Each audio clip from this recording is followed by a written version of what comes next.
আমার blood pressure high, আমি কি ডিম খেতে পারি? আমার ডায়াবেটিস রয়েছে, আমি কি ডিম খেতে পারি? আমার কোলেস্টেরল বেড়েছে, আমি কি ডিম খেতে পারি? ডিম কি রক্তে কোলেস্টেরলের মাত্রা বাড়ায়? নমস্কার, আমি ডায়েটিশিয়ান অঙ্কিতা। আজকে আলোচনা করব এই ভ্রান্ত ধারণা বা মিথ সম্পর্কে। ডিম খেলে কি কোলেস্টেরল বাড়ে? এই প্রশ্নের উত্তর জানতে গেলে আমাদের আগে জেনে নিতে হবে একটি ডিমের পুষ্টিগুণ সম্পর্কে।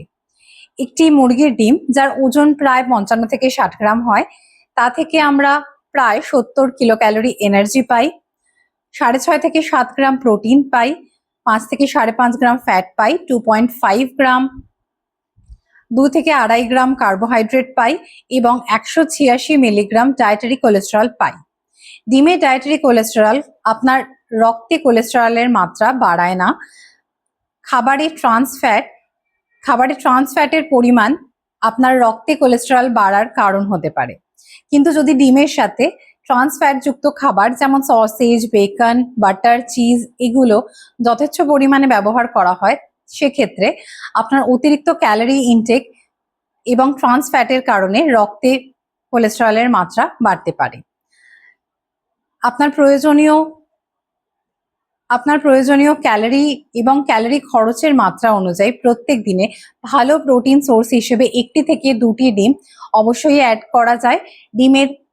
ডিমে যে প্রোটিন রয়েছে তার বায়ো অ্যাভেলেবিলিটি খুব ভালো, তাই ডিমকে উচ্চ প্রোটিন বা ভালো কোয়ালিটির প্রোটিন হিসেবে গণ্য করা হয়। কিন্তু যদি রক্তে কোলেস্টেরলের মাত্রা বেশি হয়, হার্টের সমস্যায় ভুগছেন, এরকম কেউ ডিম খেতে চান, তবে সেক্ষেত্রে সপ্তাহে 4টি গোটা ডিম বা প্রত্যেক দিন 2টি করে এগ হোয়াইট ডেইলি ডায়েটে অবশ্যই রাখা যায়। তবে এক্ষেত্রে ক্যালোরির পরিমাণ নির্ধারণ করা অত্যন্ত জরুরি এবং প্রত্যেক দিন ক্যালোরির খরচ অর্থাৎ ক্যালোরি ইন এবং ক্যালোরি আউট এই ব্যালেন্সটা থাকা খুব দরকার। এই রিলটা অবশ্যই শেয়ার করুন তাদের সাথে যাদের কোলেস্টেরলের মাত্রা বেশি রয়েছে, যাদের ব্লাড প্রেশার হাই এবং যারা হৃদরোগের সমস্যায় ভুগছেন। Hope this helps.